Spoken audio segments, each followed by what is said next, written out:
live TikTok kan sudah lama. Iya, betul. Lah kenapa nggak sebelum dia adakan ya tidak diperbolehkan? Akhirnya banyak orang bilang bagus bisnis itu gampangnya adalah ya jalankan aja dulu, ya minta maaf ya kan itu ya. Dibandingkan minta izin lebih sulit gitu. Minta maaf ya. Ya, nah, itu kesalahannya mungkin ya TikToknya sendiri gitu kan ya. Dia tidak mempunyai izin sebagai e-commerce, seharusnya dia social commerce. Cuman kalau dibiarin selama ini. Jadi kalau Pak Budi tim pro ditutup, kalau saya tim kontra ditutup. Gitu ya. Pronya kan gini, ya pronya. Iya. Ya kan boleh aja toh, opini toh. Dan sisi lain ya kritik kita ke pemerintah. Ya jadi jangan dibiarkan juga kan itu ya. Kalau tahu udah salah ya kenapa nggak dari dulu? Tapi benar kan nih Pak hubungannya dengan Tanah Abang? Maksudnya nggak ada itu. Itu ya. Pasti saya dimaki-maki sama orang Tanah Abang ini. Soalnya kawan saya banyak Tanah Abang.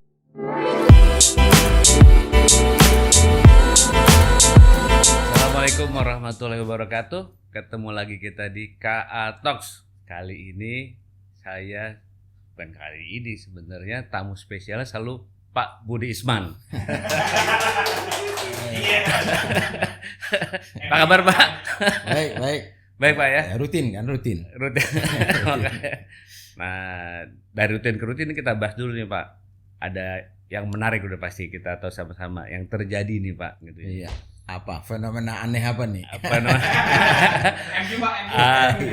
Ada dua yang saya kemarin juga saya bahas di town hall-nya dikirimin aja. Ya. Nomor 1 TikTok Shop. Tetap masih menarik nih untuk kita bahas nih, karena ini pelajarannya banyak. Ya. Kedua perang.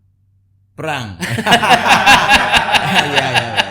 Yang mana kita mau bahas ini? Nah, makanya ke perang Hamas sama Israel. Ada lagi ketiga. Sebenarnya saya pengen ngomong apa? Channel ya. Nambah masalah lagi gitu kan. Terus Pak Budi tadi malam ngomong di sini mengenai apa? Pentingnya bisnis plan, strategic plan dalam bisnis.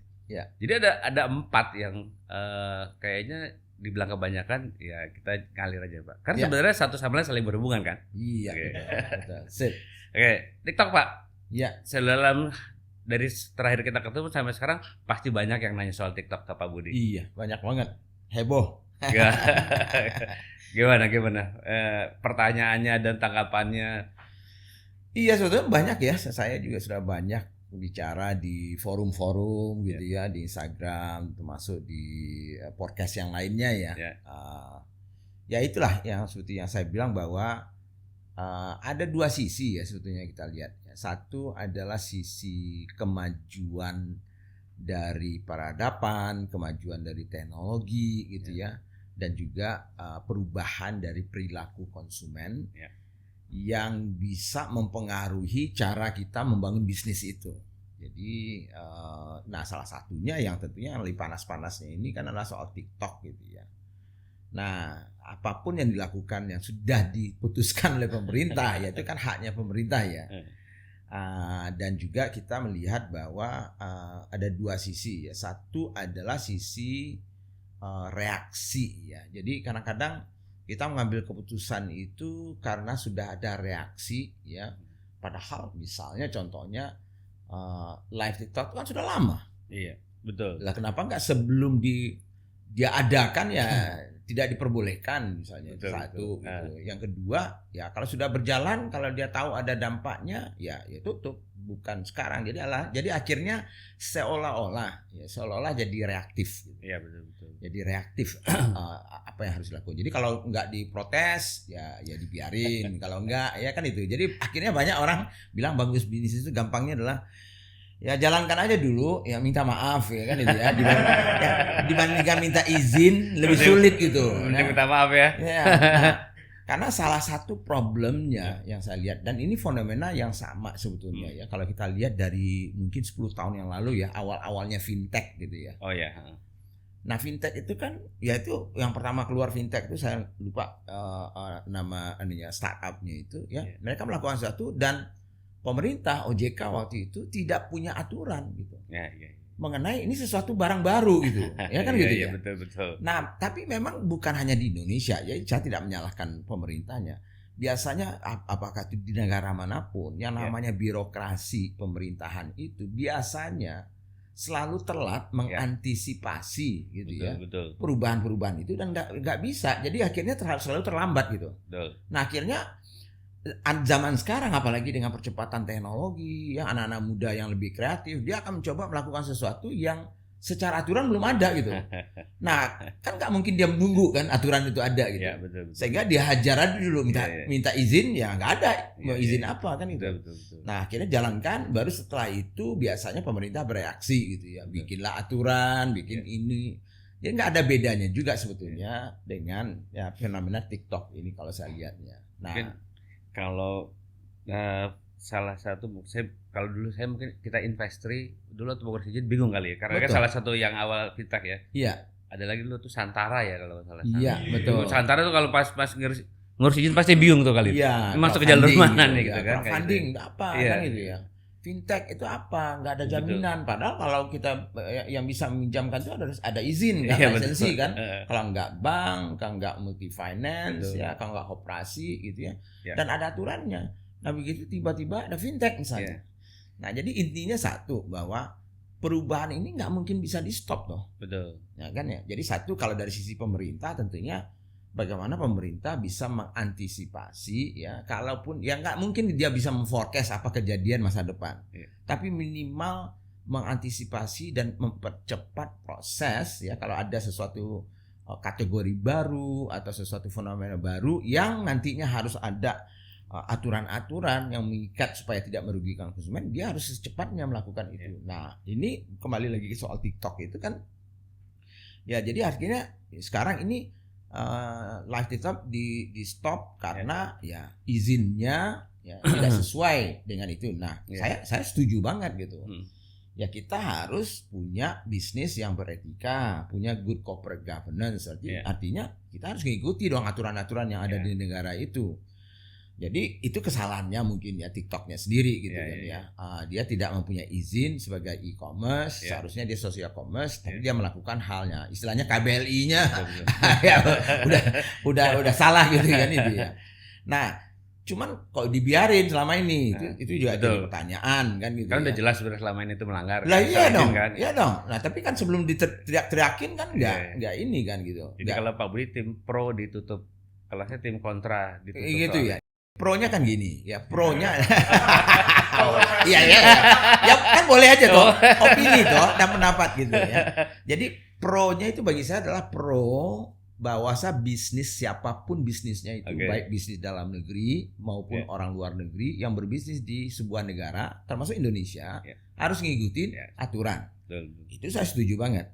Nah kalau aturannya bahwa mereka harus punya izin e-commerce, ya urus dong izinnya kan gitu ya. Nah, betul. Jadi itu dari sisi lain. Dan sisi lain ya kritik kita ke pemerintah adalah ya tadi jangan dibiarkan juga kan itu ya. Kalau tahu udah salah ya kenapa nggak dari dulu kan itu juga kan itu ya. Nah oke lah kita nggak bahas itu. Dari sisi pemerintah itu udah terjadi. Nah sekarang dampaknya ke bisnis apa kan gitu. Tapi benar kan nih Pak hubungannya dengan Tanah Abang? Maksudnya nggak ada itu. Apaan itu ya. Jadi ya pasti saya dimaki-maki sama orang Tanah Abang ini. Soalnya kawan saya banyak Tanah Abang, orang-orang Padang banyak di dagang gitu. Sama teman saya juga banyak di Tanah Abang. Lu juga bini orang Padang lagi gitu ya.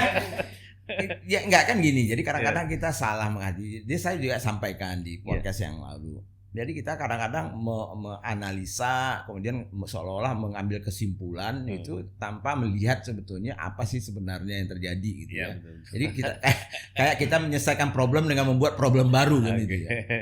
Ya kalau kita lihat sejarahnya Tanah Abang ya, dan lihat apa yang Tanah Abang dulu dan sekarang pun ya mayoritas ya setahu saya gitu ya. Itu adalah bisnis yang namanya grosiran, betul, gitu ya, yang bulk ya, bulk bisnis, bulk dagang gitu ya.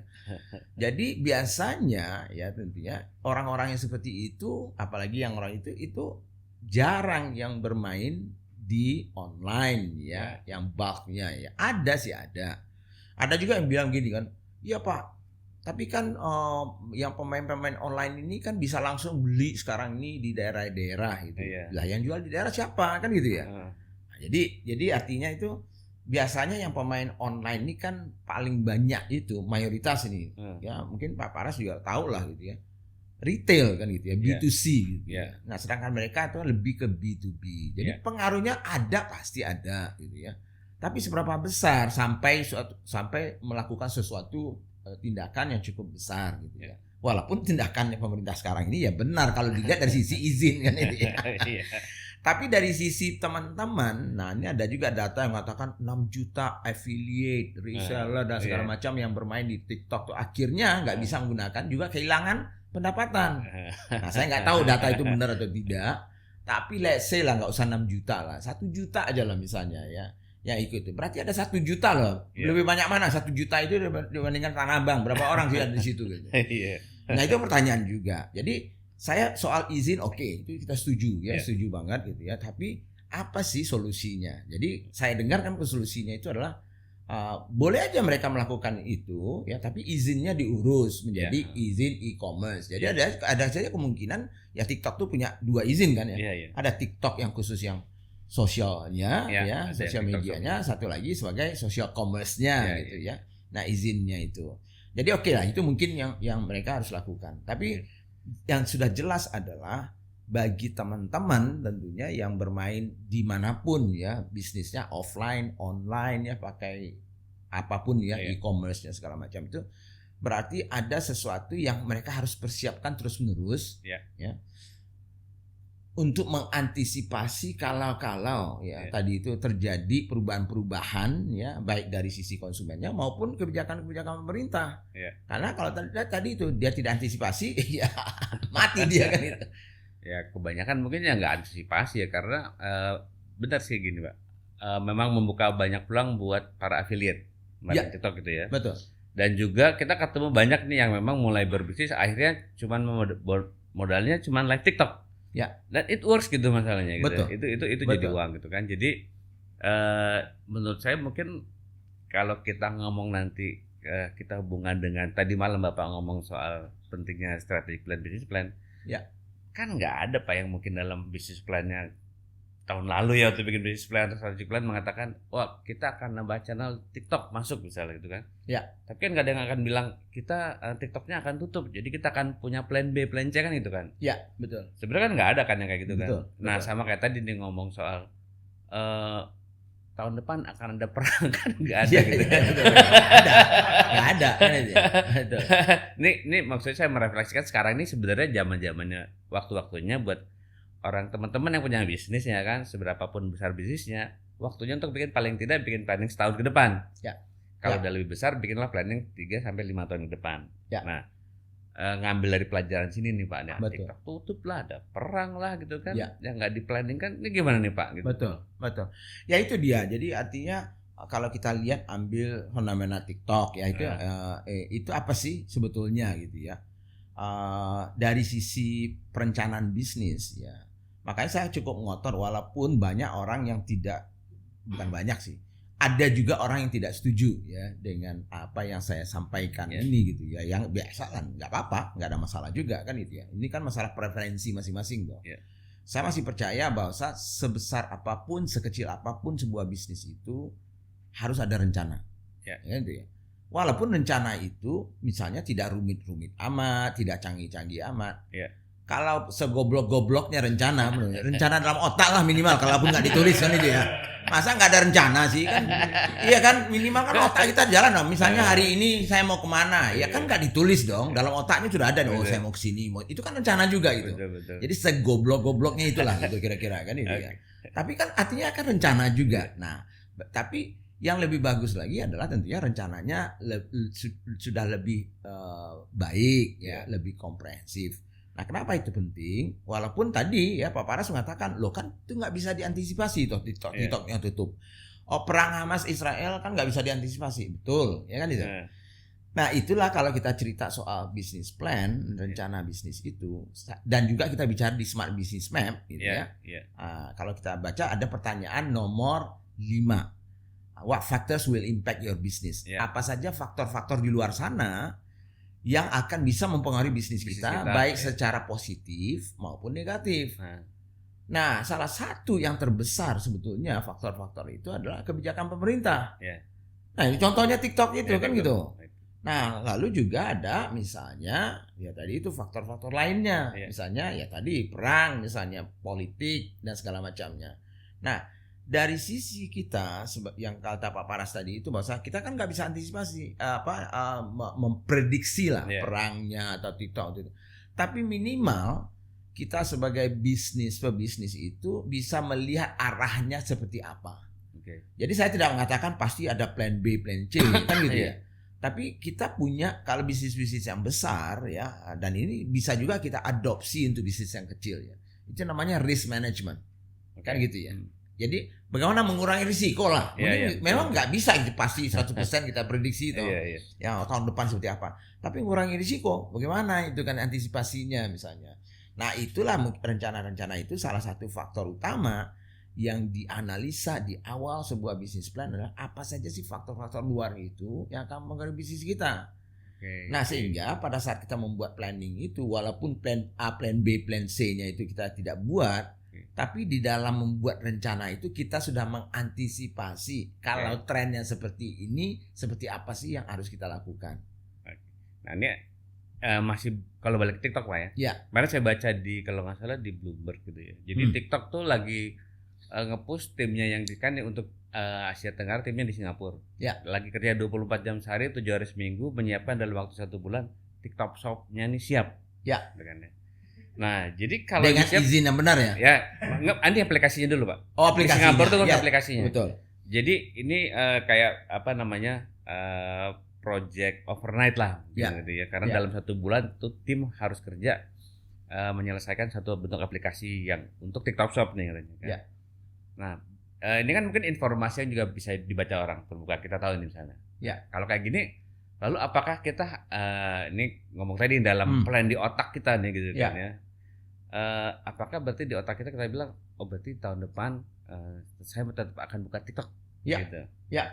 Atau nggak usah, atau kita nunggu TikToknya ada dulu, apa kita dalam planning itu udah bilang, oh kita buka jalur TikTok kurang lebih produk ini jualannya akan sekian gitu. Oh iya, betul. Jadi artinya dua-duanya gitu ya. Jadi artinya kan sekarang sudah ada kejadian misalnya kalau misalnya ketergantungan kita bisnis kita ya. Sekarang itu katakanlah cukup besar di live TikToknya. Betul. Dan kita sekarang udah ditutup. Berarti pasti ada kena dampak toh. Betul. Nah, tapi kan nggak mungkin diam aja kita toh. Betul, pasti kan. Ya pasti harus cari dong alternatifnya kan. Jadi istilahnya ada itu ya kalau di dalam bisnis plan ada saja asumsi awalnya yang tidak sesuai dengan apa yang kita prediksi. Tapi dalam membuat rencana walaupun sekedar dalam otak kita sudah harus punya ada alternatif lainnya yang mungkin untuk mengurangi dampak negatifnya suatu kejadian. Nah, jadi misalnya kalau misalnya TikTok live kita yang sekarang ini kita tergantung tinggi di situ itu akhirnya pasti kita akan mencari mungkin tempat live di tempat lain misalnya kan ya. Walaupun mungkin dampaknya tidak bisa langsung merecover, tetapi minimal mengurangi pahitnya dulu lah, sambil mengantisipasi tadi itu. Jadi kalau dalam perencanaan kita tahun depan misalnya, nah itu kan informasi yang harus kita gali nih. Kalau itu penting untuk kita, berarti kita harus memperdalam tuh analisanya. Jadi kalau misalnya saya punya bisnis nih yang sangat tergantung terhadap live TikTok, saya akan mencari semua informasi apa sih yang dikerjain TikTok nih, ya kan itu ya. Nah, kan kemarin tuh sudah keluar tuh misalnya dari pemerintah mengatakan bahwa ya kalau mereka punya izin ya boleh-boleh aja toh. Nah, kalau saya sebagai pebisnis mengatakan, oh kalau gitu kan TikTok ini juga nggak bodoh-bodoh amat toh. Nah, berarti kan pasti dia akan berpikir yo kalau gitu gue minta izin dong kan itu ya. Nah, kalau minta izin kan kemungkinan buka toh. Nah, artinya itu antisipasinya. Nah, jadi antisipasinya adalah ya saya berasumsi. Jadi mungkin kalau saya membuat rencana bisnis nih untuk tahun depan, saya tulis asumsinya adalah TikTok Live atau TikTok Shop akan buka tahun depan.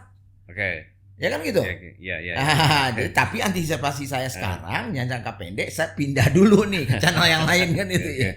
Nah, itu yang perencanaan. Tapi kalau kita nggak ada rencana, nah, kita nggak menganalisa, kita nggak cari datanya, kita cari informasinya, kita akhirnya apa? Begitu live, kita baru kaget, ada lagi TikTok Shop ya, baru kita menyiapkan diri lagi. Sedangkan orang sudah punya planning, dia tinggal klik, execute gitu. Betul. Sudah ketinggalan kita kan gitu. Langsung cun kalau udah punya planning. Betul.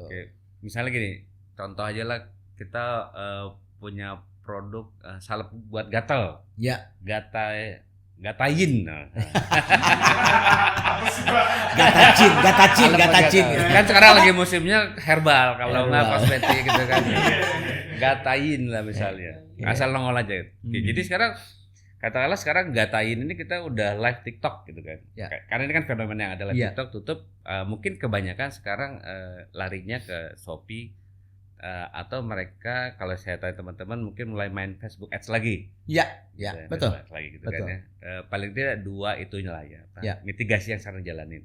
Ya. Nah, sehingga ketika tahu informasi ini tahun depan saya mau tahun depan jualan 50.000 atau 100.000 ini ya, 100.000 pieces ya. 100.000 pieces. Gitu ya. Oke, berarti 100.000 pieces ini saya udah bisa masuk ke dalam plan ya. Oh, TikTok akan sekitar 30.000. Lewat ads 50.000 gitu ya. Lewat marketplace lain 10.000 misalnya gitu ya. Betul. Jadi, itu ininya ya, apa namanya, kalau kita sederhanakan gitu. Itu salah satu caranya kan. Artinya kan sebetulnya kadang-kadang orang kan gini ya Pak Waras ya. Gue ngehek banget kalau orang bilang nggak perlu rencana. Hidup aja perlu rencana menurut gua gitu ya. Kalau enggak mengalir seperti air katanya. Enggak, tapi larinya ke toilet ya.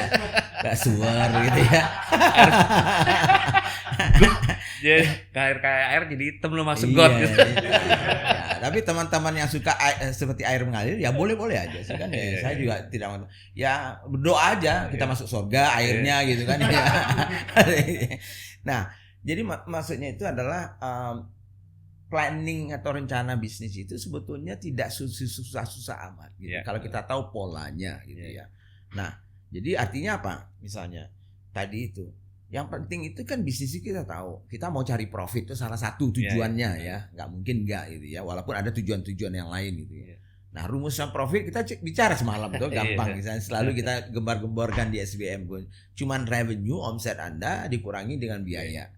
Nah, start pertama kita adalah dalam rencana bisnis kita. Dari mana datangnya omset kita ini? Kan itu pertanyaannya. Oke, apakah satu produk saja atau 2 produk? Gatain.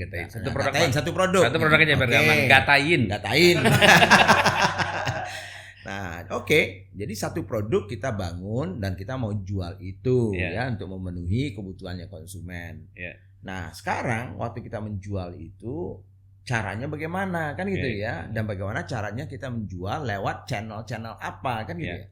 Nah, tentunya kita akan memahami konsumen kita dulu toh. Nah, biasanya konsumen yang sudah kita targetkan untuk kita layani ini mungkin selama ini memang hobinya itu lihat TikTok misalnya. Berarti ada rencana TikTok dong, walaupun mati sekarang, tapi kita bilang nih tahun depan ini bisa hidup lagi nggak TikTok nih? Nah, kalau kita berasumsi ini setelah kita cari datanya kemungkinan hidup, mungkin kita buatkan planning. Asumsinya adalah TikToknya hidup, maka saya akan jualan di TikToknya sekian, channel lain sekian, mungkin pakai FB Ads sekian, kan gitu ya? Jadi sesederhana itu sebetulnya untuk mencari. Nah, sehingga dari situ terkumpullah tadi omset yang kita targetkan itu, gitu ya. Itu contohnya. Lalu baru pengelolaan biaya dan segala macam. Sesimpel itu sebetulnya. Ya oke lah, mau lebih canggih bisa ya, tapi maksudnya itu minimal yang segoblok-goblok itulah perencanaannya kan. Nah, ini kan dalam rangka membantu supaya katakanlah teman-teman yang baru mulai berbisnis dan online lah ya, karena kita mulai membahas TikTok gitu ya. Paling tidak sekarang mungkin udah ada niat mau bikin bisnis planningnya di dalam hati, naik ke kepala, kemudian nanti ditulis gitu kan ya. Nah, gatain tadi nih. Jadi kan mau jualan 100.000, katakanlah harganya 100.000, 10 miliar lah. Target tahun depan mau 10 miliar gitu kan. Nah, tadi apakah gini Pak, kalau kita baru jualan itu kan banyak teman-teman nih yang langsung jualan aja nih. Lewat TikTok nggak tahu siapa konsumennya, pokoknya kan laku gitu. Tadi penting nggak tuh tadi di bisnis plannya tuh siapa target konsumennya? Karena kan gini, misalnya kita balik ke gatain. Siapa orang yang gatal gitu kan, ini menyelesaikan masalah orang gatal. Yang gatal dari bayi sampai nenek-nenek juga gatal Pak. Betul banget.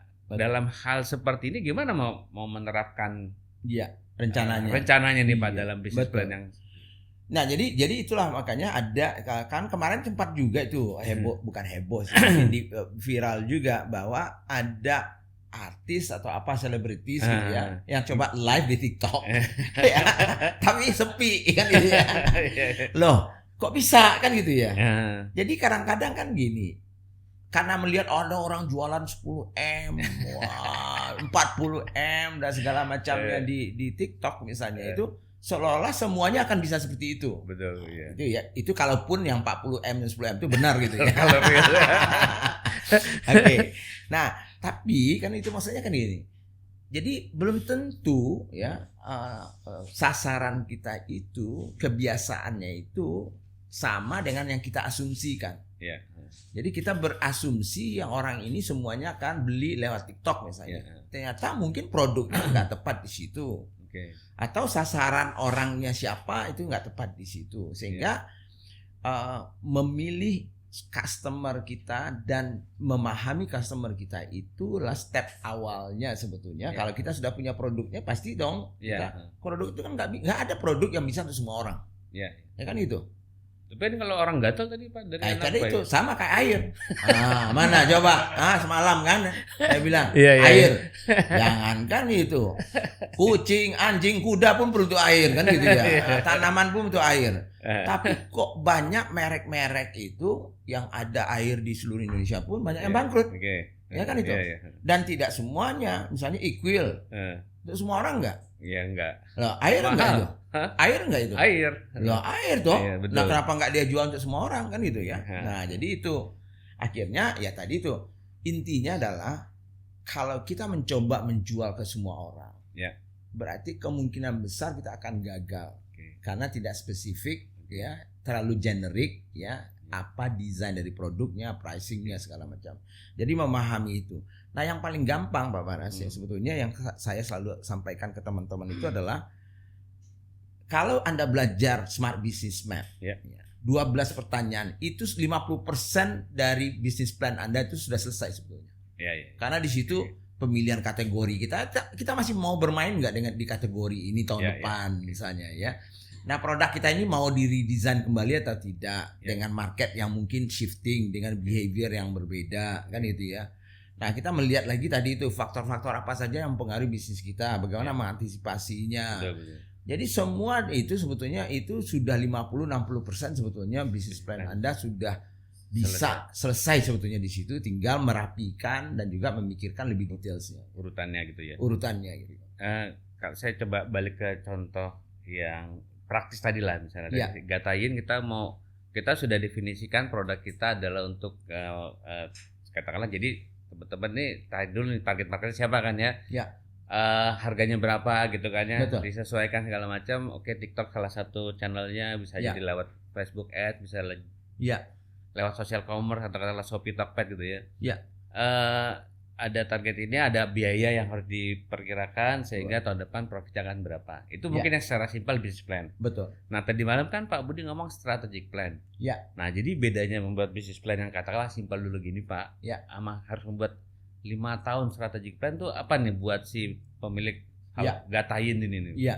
Jadi bedanya adalah yang short term itu biasanya 1 tahun ya kalau saya sih. Jadi itu business plan biasa ya, annual plan lah. Strategic itu namanya itu jangka panjang. Makanya namanya strategic ya. Jadi strategic plan itu lebih jangka biasanya 3 sampai 5 tahun gitu ya.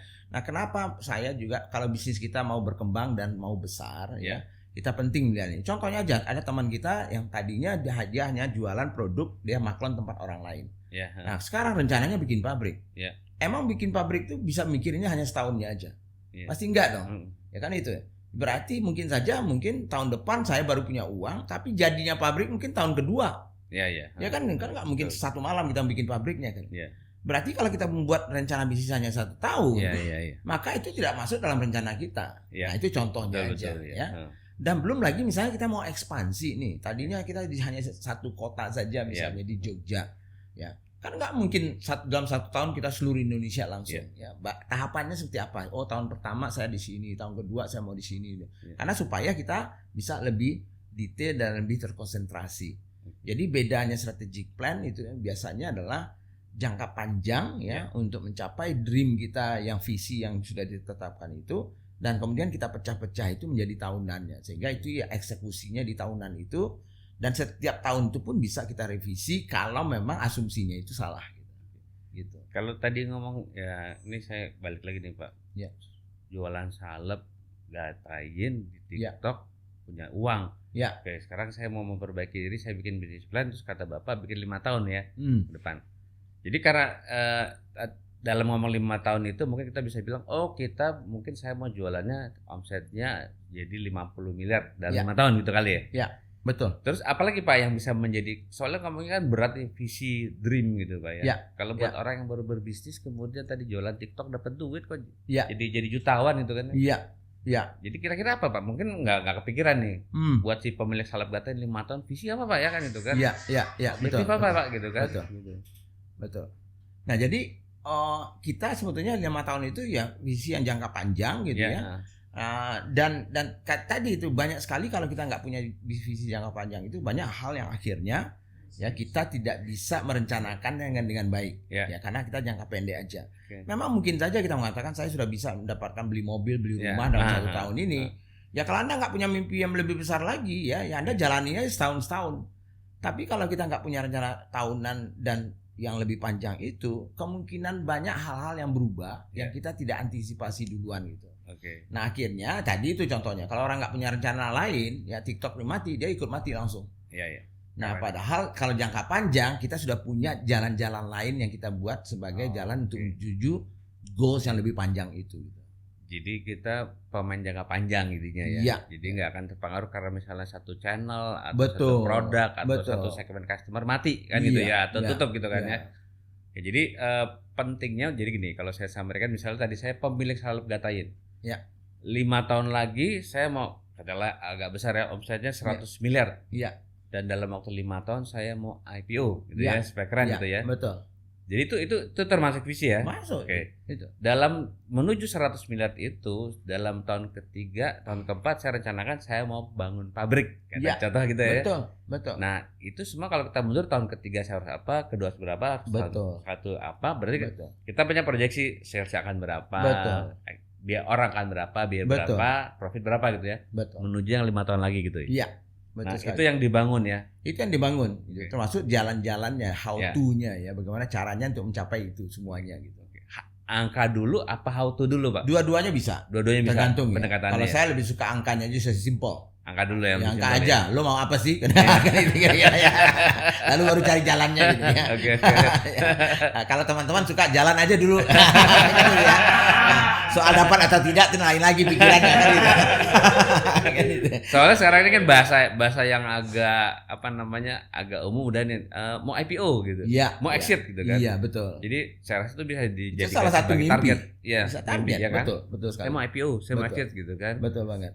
Ngebayangin gitu Aryo gitu jualan podcast katok dia IPO gitu Pak. Pencet tombol terus di ADX gitu. Betul. Podcast belum ada IPO kayaknya gitu. Kita yang pertama mungkin.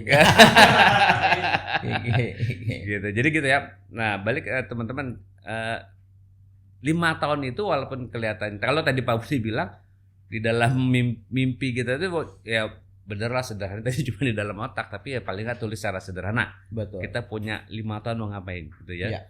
Setelah itu kita coba gambarkan kalau mau tahun ke-5 berarti tahun ke-4 3-2-nya kita apa? Secara sebenarnya garis besar aja ya. Betul. Baru tahun depan dalam waktu 1 tahun depan baru kita bikin agak detail. Betul. Targetnya berapa gitu kan? Betul sekali. Untuk sampai target itu tadi ya marketnya siapa, mau pakai channel mana, biayanya berapa, orang berapa itu. Jadi itu udah agak detail ya kalau dalam 1 tahun ya. Tahunnya ya betul. Ya. Nah, tadi kan ini kalau Pak Budi bilang ini kan SBM ya awalnya dasar. Nah, yang berhubungan dengan bikin planning ini atau mungkin yang dalam waktu dekat Pak Budi ada event apa aja nih Pak? Sebetulnya kita ada event yang namanya Strategic Business Camp ya di Bali ya nantinya di November akhir. Itu kita adakan rutin setiap tahun ya, kita undang ya. Undang. Jadi nggak melamar gitu ya. Ada undang Pak biar dia kondangan gitu. Kita undang 15 perusahaan gitu ya untuk yang menurut kita sudah pantas untuk membuat strategic plan-nya yang jangka panjangnya ya. Nah, sehingga dan juga punya mimpi cukup besar gitu ya. sehingga kita bisa membantu dengan panel expert kita di bisnis.id ya, ada panel expert finance, ada panel expert marketing dan brand, people dan management ya, sales dan operation ya saya berharap tentunya Pak Bara sebagai panel expert juga akan hadir tentunya di situ gitu ya, sehingga kita betul-betul duduk bersama-sama. Jadi banyak programnya itu ya yang kita lakukan, sehingga pada saat nantinya keluar dari situ Desember dia olah kembali ya di kantornya. Dia sudah punya rencana tahun 2024 plus rencana strateginya untuk sampai tahun 2028 ya. Jadi ini tapi ya ini hanya untuk beberapa perusahaan yang kita undang, jadi bukan untuk umum ya. Walaupun teman-teman boleh saja ya mengusulkan diri gitu ya, tapi ya kita harus cek dulu apakah sudah pantas untuk ini, karena bagi kita sih ya buat apa kalau nggak pantas, ya buat apa ikut program ini gitu. Ya. Jadi tapi kalau yang berminat karena berpikir 5 tahun lagi mau IPO boleh. Iya itu harus wajib. Malah wajib ya. Wajib, karena nggak ada orang yang IPO itu nggak punya rencana 5 tahun gitu. Gue rencana tuh besok gue mau IPO gitu. Oke, jadi itu pentingnya ya. Betul. Boleh kontak ke Business ID. Boleh kontak di bulan November ini. Nah, yang ini yang paling dekat sebetulnya di Semarang, Pak Baras. Semarang. Minggu depan itu. Ya, hari Kamis tanggal 19 ya. Kamis tanggal 19 Kopi Darat. Kopi Darat Business aja ID. Dan bisnis.id dan juga teman-teman di Semarang gitu. Dan teman-teman Semarang ya. Iya. Ini kalau ini gratis gitu kan. Gratis dong. Teman-teman yang mungkin mau ketemu Pak Budi, diskusi langsung nanti bisa di Semarang tanggal 19 Kamis malam di Semarang. Ya, cek aja nantinya, dikirimin aja di bisnis.id ya, di DM karena kita juga bisa. Ya, tinggal pantau dikirimin aja Business ID atau Pak Budi gitu ya. Ya. Nanti saya juga bantu deh repost. Ya. Sip. Oke, kayaknya waktunya nggak terasa, makanya saya bilang kalau ngomong bisnis plan kita bisa sebenarnya bisa 2 hari gitu ya. Bisa 2 hari selesai gitu ya. Gitu. Karena sebenarnya saya mau bawa kasus itu tadi, kasus yang real, gatain, karena jadi lebih gampang dicerna sebenarnya. Mudah-mudahan buat teman-teman ya gitu. Mungkin bulan depan kita bikin lagi khusus untuk bisnis plan yang lebih detail. Iya, betul. Ujungan nih. Iya, kayak tadi malam Pak Budi jelasin kita mau ke Bali. Kalau ke Bali, dia yang ngasih inspirasi gini udah banyak banget Mas kalau buat saya. Betul. Begitu pas pulang, Bali ini apa di kita gitu. Iya, betul. Tapi kalau kasih contoh, kita mau jualan salep gatain atau kita jualan topi ungu gitu ya misalnya, kan bisnisnya lebih kebayang mungkin. Ya mungkin bulan depan nih Pak. Boleh. Kita agak detail dikit lah ya. Ya. Boleh. Boleh banget. Boleh ya. Jadi tolong mungkin teman-teman bisa pantau terus ya channel ini, karena yang kita coba berikan adalah informasi yang memang applicable, bisa diaplikasikan sama teman-teman. Nah, bulan depannya menarik, kita membahas lebih detail mengenai bisnis plan. Tapi jangan lupa subscribe dulu nih di bawah. Kalau ada komen, boleh komen, ada usulan silakan usulan. Gitu ya. Kita ketemu lagi di bulan depan bersama Pak Budi Isman dari Business ID, yang juga sebenarnya Presiden Komisaris dari Kirimin Aja. Siap. Terima kasih Pak. Oke, thank you Pak Baras. Thank you guys semuanya. Terima kasih. Terima kasih.